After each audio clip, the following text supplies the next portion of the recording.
This will be obvious later, but my mom never told me any of these stories. Edie would have, but Mom didn't like bringing up the past. Though, when we adopted a stray kitten, she was the one who named it Molly.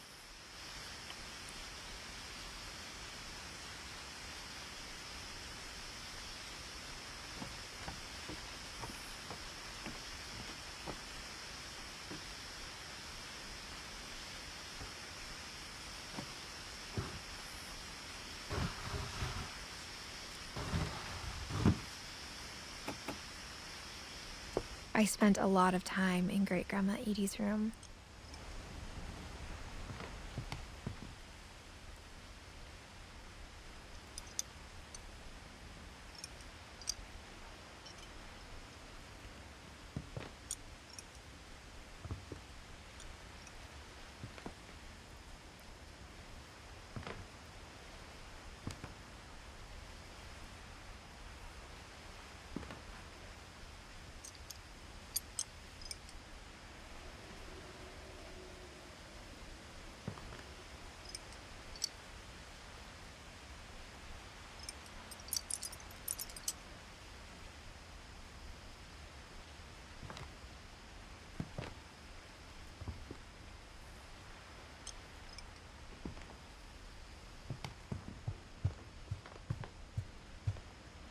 Edie gave a big interview about a mole man living under the Finch house.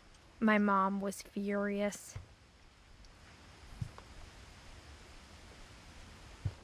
I hadn't thought of myself as Edith Jr. for a long, long time.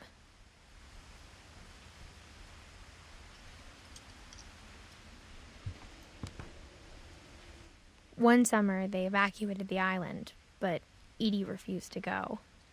For a few weeks, she was a celebrity. When Edie told people Sven was killed by a dragon, she could also have said he was building a dragon-shaped slide that collapsed. She could have, but she didn't.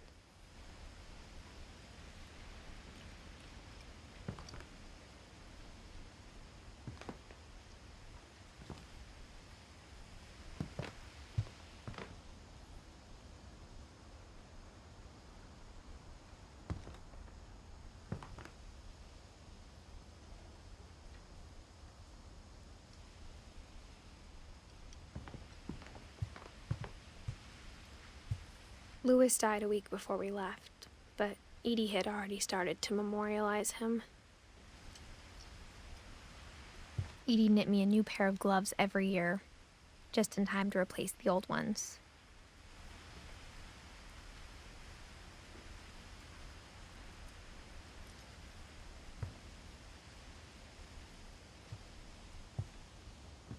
Her room was like a museum.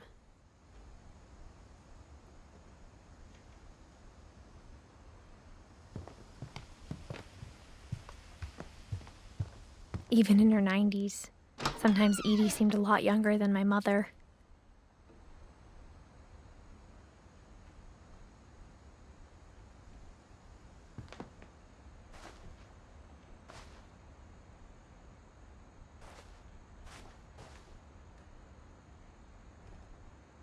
The only trace Grandpa Sam's first wife, Kay, left on the house was the pink bathroom. It was a pretty big trace.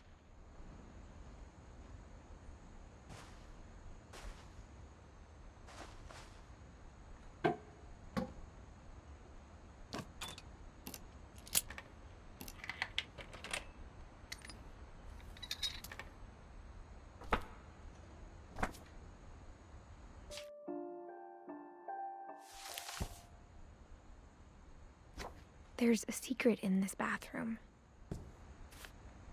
It's in the last place you would look. It isn't in the cupboard.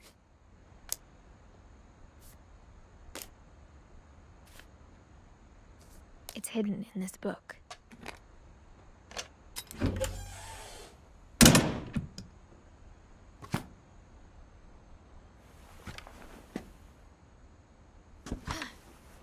Sven gave Sam an old camera he'd refurbished. He never put it down.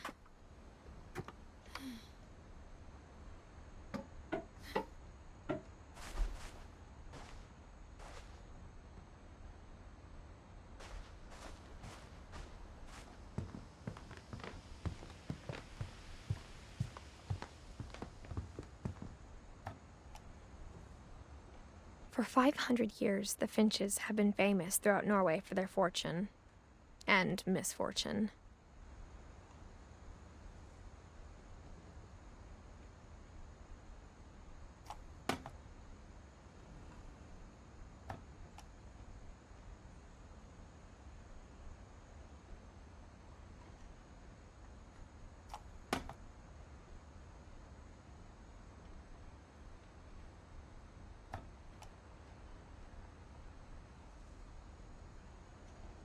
Odin Finch buries the latest victims of the family curse, his wife Ingeborg and their newborn son, Johann.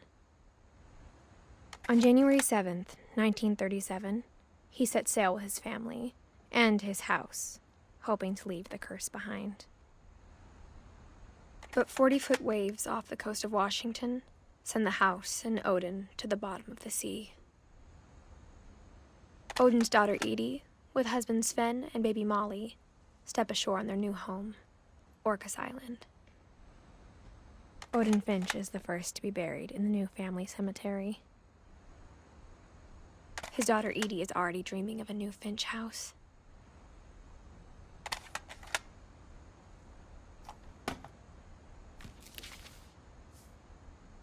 Whatever's wrong with this family, it goes back a long ways.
I knew Grandpa Sam had a twin.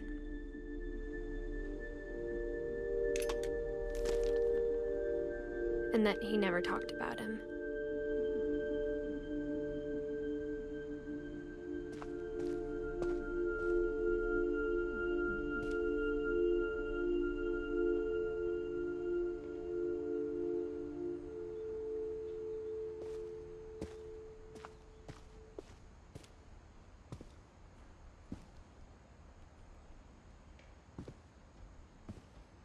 I guess my grandpa didn't like history any more than my mom did.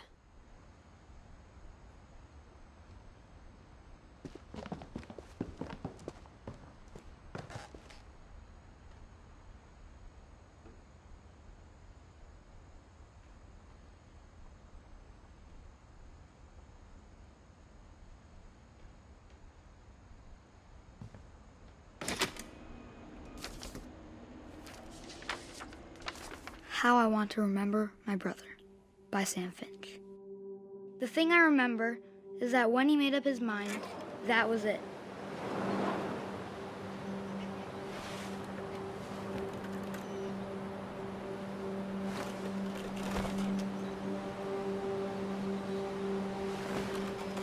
My brother said he'd die before he ate another mushroom, and he did. At Barbara's funeral, we swore we'd never be afraid again, and he wasn't. I think Calvin always wanted to fly.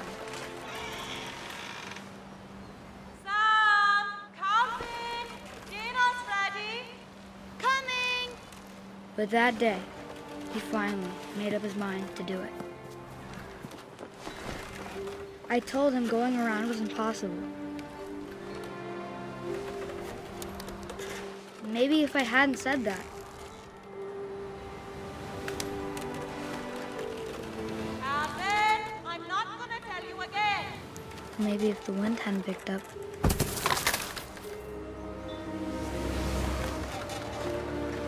then maybe he'd still be here. But I doubt it. I think he'd already made up his mind. That's what I want to remember about my brother.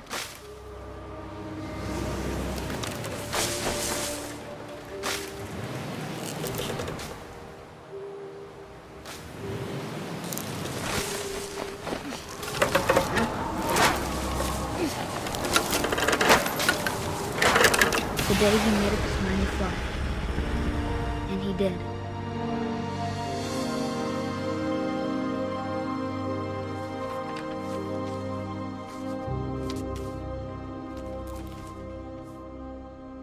Calvin's story felt strangely familiar. When I was younger, I remember trying to do the exact same thing.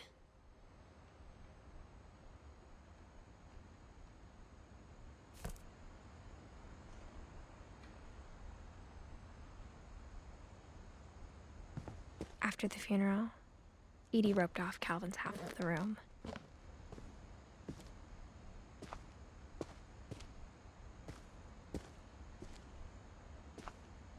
Mom said Grandpa Sam enlisted at 18 and never set foot in the room again.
The passages were a pretty tight fit.